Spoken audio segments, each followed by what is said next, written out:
What truly transpired on the day of Jesus' crucifixion? We are all familiar with the narrative. Jesus, betrayed by his own, faced trial, received Pontius Pilate's condemnation, and ultimately faced crucifixion. But what if I told you there's something we've been missing a long time? What if the man who ordered Jesus' death, Pontius Pilate, had a terrifying secret that he kept hidden for centuries? Now, the discovery of a letter he penned on his deathbed reveals the truth. For thousands of years, the story of Jesus' death has remained the same. One of his disciples betrayed Jesus, leading to his arrest, trial, and eventual handover to Pontius Pilate, the Roman governor of Judea. Pilate, hesitant but under pressure from the Jewish leaders and the angry crowd, sentenced Jesus to die on a cross. He famously washed his hands in front of the people, claiming he was innocent of Jesus' blood. Researchers have recently discovered a shocking letter that Pilate wrote shortly before his death. Pilate reveals things about Jesus that completely contradict what we thought we knew. In his letter, Pilate admits that when he handed Jesus over for crucifixion, he wasn't just following orders. He hints at something much bigger, a reason he was too afraid to stop the execution. What could have terrified one of the most powerful men in the Roman Empire so deeply that he would go against his own conscience and order the death of an innocent man? Could Pilate have witnessed something supernatural? Did Jesus say or do something that made Pilate fear him in a way he had never feared anyone before? The letter suggests that Pilate knew Jesus was no ordinary man and that he was too dangerous to keep alive. This new discovery doesn't just add another layer to the story, it challenges everything. We thought Pilate was a reluctant, passive figure in the trial of Jesus, but what if he was a key player in a much larger, darker conspiracy? Fear, not justice, drove this man. This revelation forces us to look at history in a new light. It's not just about what happened, it's about why it happened. And now, with this letter in hand, we may finally begin to understand the full story. The letter unveils secrets about Jesus that have remained hidden for thousands of years, revealing more than just Pilate's fear. If these secrets are indeed true, they could fundamentally alter our understanding not only of the crucifixion, but also of the entire history of Christianity. On a dark night in 30 AD, just outside the walls of Jerusalem, Judas approached the Jewish leaders with a plan. For 30 pieces of silver, he agreed to betray his teacher, Jesus, leading to his arrest. The high priests and the Sanhedrin, the highest ruling council of the Jews, brought Jesus before them that night. But here's the twist that most people don't realize. The betrayal didn't stop with Judas. Pontius Pilate, the Roman governor of Judea, who held the power to decide life or death, received Jesus in the early morning hours. According to the Bible, Pilate hesitated, finding no guilt in Jesus and declaring him innocent. Ultimately, he submitted Jesus to the crucifixion, caving in to the demands of the Jewish leaders and the enraged crowd. He even washed his hands in front of everyone, symbolically trying to cleanse himself of the guilt. According to this newly discovered letter, Pilate's decision wasn't just about public pressure. He was involved in something far more sinister, something that scared him enough to betray justice itself. To understand the full weight of this betrayal, we need to go back to the Sanhedrin, a council of 70 elders, priests, Sadducees, and Pharisees who governed Jewish religious matters. Led by the high priest Caiaphas, they had long seen Jesus as a threat. Jesus challenged their authority, called them hypocrites, healed people on the Sabbath, and mixed with sinners, things that made him wildly unpopular among the Jewish elite. Caiaphas and the Sanhedrin accused Jesus of blasphemy, claiming to be the Son of God and threatening to destroy the temple. Under Jewish law, blasphemy was a crime punishable by death. But there was one problem. The Sanhedrin didn't have the authority to execute anyone. Only the Roman governor Pilate could order an execution. So they took Jesus to Pilate, accusing him not just of blasphemy, but of trying to incite rebellion against Rome. On the surface, it seemed like a case of political maneuvering, Caiaphas and his council bending Roman law to suit their needs. But the letter reveals that Pilate was far more involved in this process than we previously thought. In his letter, Pilate confesses to a deep fear that led him to betray his own conscience. He was terrified of what we're not entirely sure, but the letter hints that Pilate knew something about Jesus that made him dangerous. Historians have long debated whether Pilate was simply a pawn in the Jewish leaders' game or if he was more complicit. But this letter makes it clear. Pilate wasn't just reluctantly going along with the crowd. He was afraid of Jesus, afraid of what would happen if he didn't comply with the Sanhedrin's demands. He feared not only the Jewish leaders, but also the divine power Jesus seemed to wield.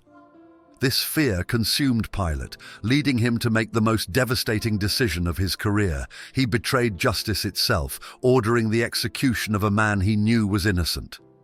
In the letter, he expresses regret, but by then, it was too late. He forever associated his name with one of the greatest betrayals in human history. Fear is a powerful motivator. It can turn even the strongest men against their values, as Pilate showed.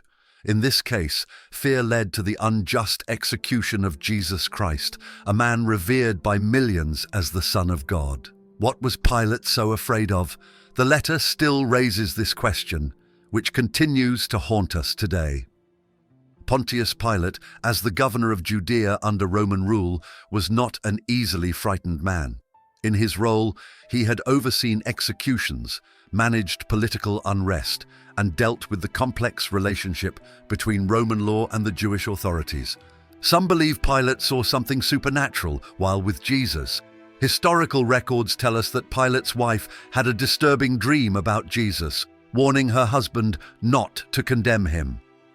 One of the most intriguing questions raised by Pilate's letter is whether he suspected that Jesus was more than just a man. The Gospels record that Jesus referred to himself as the Son of God, a claim that the Jewish leaders considered blasphemous. But Pilate, a Roman, would not have been as concerned with Jewish religious laws. Some theories suggest that Pilate might have believed Jesus' claims of divinity. After all, during the trial, Jesus didn't defend himself or beg for mercy. He remained calm, almost serene, as though he knew what was going to happen. This composure in death may have unnerved Pilate. When asked if he was the king of the Jews, Jesus replied, "You say that I am." But beyond that, he offered little explanation, leaving Pilate to wonder. Another possibility is that Pilate had a supernatural encounter with Jesus. According to some accounts, there were strange events surrounding Jesus' crucifixion, including darkness covering the land and the temple curtain tearing in two. Some biblical scholars argue that Pilate might have seen Jesus as a potential threat, not because of his teachings, but because of the power he seemed to wield, both spiritually and politically. Pilate's letter seems to suggest that he was worried about something far greater than just an uprising or rebellion. He may have feared divine retribution or the supernatural consequences of killing someone like Jesus. In Roman culture, the idea of gods walking among men wasn't unheard of, and Pilate could have seen Jesus as a divine figure whose death would bring terrible consequences. If Pilate feared the wrath of the gods, it would explain his desperate attempts to wash his hands of Jesus' death, an act that now seems like a futile attempt to avoid divine punishment. We also need to consider the role of the Jewish authorities in this hidden truth. Caiaphas, the high priest, led the Sanhedrin, determined to execute Jesus for both religious and political reasons. Jesus' popularity among the people, as well as his open criticism of the Jewish leaders, threatened their authority. They needed him gone, but they didn't have the power to carry out a death sentence. The Jewish leaders played their cards carefully, accusing Jesus not just of blasphemy, but of claiming to be a king, a direct challenge to Roman authority. Pilate had little reason to care about Jewish religious disputes, but if Jesus was claiming kingship, that was a political threat that Rome couldn't ignore. Pilate's letter suggests that the Jewish leaders might have been hiding something as well. Perhaps they knew more about Jesus' true identity, but feared what would happen if they admitted it. After all, if Jesus really was the Messiah, their entire authority would crumble. By pushing Pilate to execute Jesus, they may have been trying to silence something that terrified them just as much as it terrified Pilate. The discovery of Pilate's letter reveals that there were hidden truths at play during Jesus' trial and crucifixion. Pilate was not simply a passive figure caught between the Jewish leaders and the Roman Empire. He was deeply afraid of something that he took to his grave. We may never know the full truth, but one thing is certain. This letter sheds new light on the events surrounding Jesus' death. It forces us to reconsider Pilate's role and question whether there were deeper forces at play during one of the most significant moments in history. The hidden truths uncovered by this letter could rewrite everything we thought we knew. Could there be more secrets concealed within the pages of history awaiting their unveiling? Only time will tell, but the answers might be more terrifying than we ever imagined. Throughout our exploration, we've seen that Pontius Pilate was far more than a detached Roman official, simply executing his duties. He was a man trapped between political obligations and the weight of something far more profound, a divine encounter that seemed to shake him to his core. In his letter, Pilate reveals a struggle with fear and guilt, hinting that he may have known something far deeper about Jesus than history has ever suggested. This newfound fear casts his role in the crucifixion into a much darker light. It wasn't just the frustrated crowds or the pressure from the Jewish leaders that led Pilate to sentence Jesus to death. His letter suggests that something far more personal was at play, an overwhelming fear of Jesus' power and what his death might mean for the world. Whether this fear was based on political concerns or a realization of something supernatural remains up for debate. But one thing is clear. Pilate's decision was influenced by more than just Roman law. What this letter truly reveals is the power that fear can hold over people. Pilate, despite being a man of considerable authority, allowed his fear to guide him. In this way, Pilate's story becomes a reflection of humanity itself, the constant struggle between doing what is right and succumbing to our deepest fears. Pilate's fear drove him to betray his own sense of justice, leading to one of the most significant events in history. What makes Pilate's letter so compelling is not just its historical significance, but what it tells us about human nature. Pilate was, after all, just a man, flawed, conflicted, and afraid. His decision to condemn Jesus wasn't simply the act of a Roman governor upholding the law. It was the action of someone grappling with forces he didn't fully understand. This letter also reminds us that history is rarely as simple as it seems. We often underestimate the complexity of the stories we've heard and the characters we believe we understand. Pilate's role in the crucifixion may have seemed clear-cut for centuries, but now we know that the truth is far more complicated.